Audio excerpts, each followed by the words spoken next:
मंडळी, माझं नाव आहे प्रिया आणि मी आज तुमच्यासोबत माझं सकाळचं रुटीन शेअर करणार आहे. 7 ते 11 पर्यंत माझं जे काही रुटीन आहे ना तेच तुमच्यासोबत शेअर करणार आहे. तर सकाळी उठल्याबरोबर जी सकाळी बाहेरची कामं असतात ना ती करते. आता गावाकडच्या सारखं तर इकडं काही नाहीये की जसं की बाहेरचं अंगण झाडायचं, सडा टाकायचा, परत रांगोळी वगैरे काढायची. पण जेवढी काही स्पेस आहे ना दारासमोरची तेवढीच मी झाडून वगैरे काढते आणि पुसून घेते. त्याच्यानंतर घरातलं सुद्धा सगळं आवरून घेते आणि नंतर आंघोळ वगैरे करून लगेच देवपूजेला लागते. आता देव आहेत ना ते अशी मला ठेवावं लागले. त्याचं कारण म्हणजे माझी छोटी मुलगी ती अजिबातच देवघरात एक सुद्धा देव ठेवत नाही. त्यामुळे मला असं वरती ठेवावं लागलेलं आहे आणि देवघरच पूर्ण वरती हे करावं तर तिथं सुद्धा जागा नव्हती ते सेटअप करण्यासाठी. त्याच्यामुळे अशी काय देवपूजा वगैरे करते. मला वाटतं प्रत्येक स्त्रीचं जे रुटीन आहे ना सकाळचं जवळपास म्हणजे सेमच असेल, थोडंसं अलीकडे पलीकडे. पण सगळ्यांना ज्यांचे मिस्टर ड्युटीला जातात म्हणजे कंपनीत जातात किंवा ज्यांची मुलं शाळेत जातात ना त्यांचं तरी रुटीन सकाळचं असंच असणार आहे. कारण डब्याची लगबग, कारण प्रत्येकाला डब्बा हा द्यावाच लागतो. जेव्हा आपण सकाळी सकाळी देवपूजा करतो ना त्यावेळेस इतकं छान वातावरण झालेलं असतं ना की खूप मस्त पण वाटतं आणि स्वयंपाक करायला एकदम उत्साह सुद्धा वाटतं. तर इथे छान अशी देवपूजा सुद्धा झालेली माझी आणि कुकर सुद्धा मी अगोदरच लावलं होतं कारण त्यांचा डब्बा मला द्यायचा आहे. आठवड्यातून एकदा सुट्टी असते पण 8 दिवस तरी आपल्याला जे काही आहे ना ते सगळं करावंच लागतं. इथं कुकर लावले मी, त्याच्यामध्ये वरण भात आणि इकडं भाजीची सुद्धा सगळी तयारी झालेली आहे. अगोदर सगळी तयारी करून घ्यायची आणि लगेच एकदा उभं टाकल्यानंतर पूर्ण जो स्वयंपाक आहे ना तो करून घ्यायचा.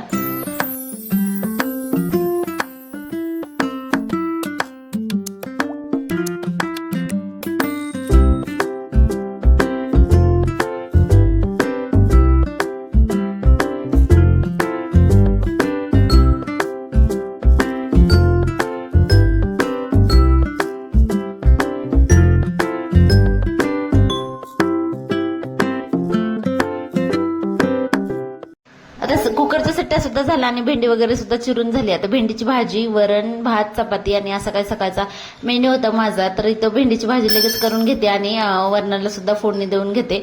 जर लहान मुलं असलं ना एकदा सकाळी डाळ भात जर केलं ना तर त्यांचं सुद्धा मुलंही आवडीने वरण भात खातात आणि त्याच्यामुळे त्यांचं सुद्धा छान पोट भरतं आणि आपलं सुद्धा एकदम व्यवस्थित असं जेवण होतं. त्यामुळे सकाळी एकदा वरण भात लावते आणि मोकळी एक भाजी करते कारण डब्यासाठी आपल्याला द्यायला एक मोकळी भाजी तर लागतेच. त्याच्यानंतर गरम गरम लगेच चपात्या वगैरे करून घ्यायच्या कारण त्यांना गरम चपाती लगेच आवडते. सकाळी नाश्ता आम्ही नाश्ता न करता डायरेक्ट जेवणच करतो 11 वाजता मी माझं काम आवरल्याच्या नंतर. आणि सकाळी गरम पाणी घेत असते पण आता उन्हाळा आहे त्याच्यामुळे गरम पाणी काही घेत नाही. हिवाळा आणि पावसाळा या 2 ऋतूमध्ये सकाळी फक्त थोडंसं कोमट पाणी घेते, त्याच्यामध्ये काहीही न ऍड करता. आता इथं माझा अर्धा स्वयंपाक सुद्धा झालेला आहे, फक्त चपात्या तेवढ्या बाकी आहेत. आता लगेच चपात्या सुद्धा करून घेते.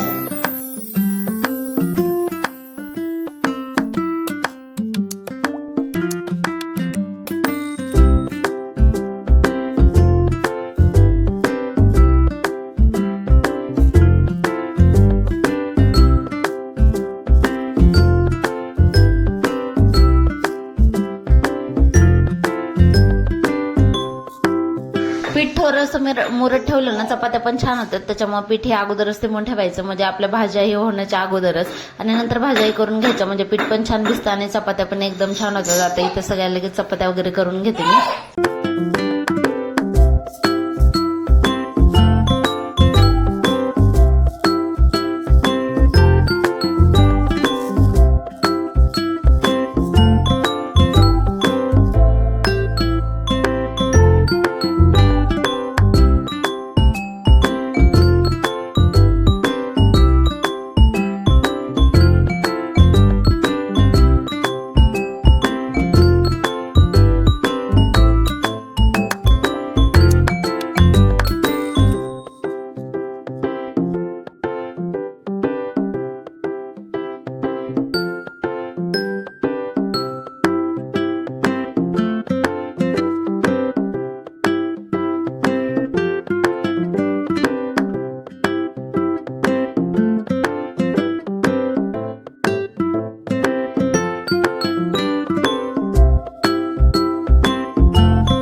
दोघंच असल्यामुळे खूप जास्त स्वयंपाक करायचा नसतो, त्यामुळे अर्धा पाऊण तासामध्ये सगळा स्वयंपाक उरकून होतो आणि त्याच्यानंतर लगेच मग भांडे वगैरे आणि किचन वाटा हा साफ करून घ्यायचा आणि त्यांचा डब्बा भरून द्यायचा, म्हणजे ते कंपनीत जायला मोकळे. आणि त्याच्यानंतर एकदा जर का मुली उठल्या तर त्याच्यानंतर काही काम आवरत नाहीत.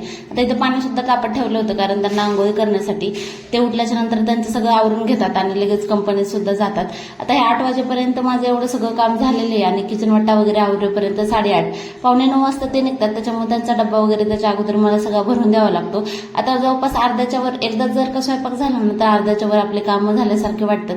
त्याच्यामुळे किचन वाटा पण साफ करून लगेच घेतला ना की कपडे आणि भांडे एवढंच राहतं. भांडे सुद्धा सगळे झालेले आहेत माझे.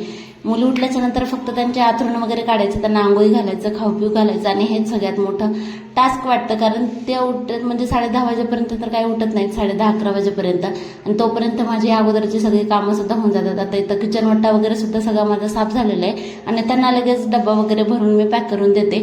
जे आमच्या दोघांचे कपडे पडलेले आहेत तेवढे कपडे सुद्धा धुवून घ्यायचे आणि त्याच्यानंतर मग पोरींचे कपडे आंघोळी झाल्याच्या नंतर त्यांचे कपडे धुवायचे. असा माझा 11 वाजेपर्यंत रुटीन होऊन जातो. स्पेशल असं आणि वेगळं असं काही रुटीन नाहीये, एकदम छोटंसं असं सकाळचं रुटीन आहे. तुम्हाला आजचा व्हिडिओ कसा वाटला नक्की सांगा. आवडला असेल तर नक्की लाईक, शेअर आणि सबस्क्राईब करा. भेटू आपण पुढच्या व्हिडिओमध्ये. धन्यवाद.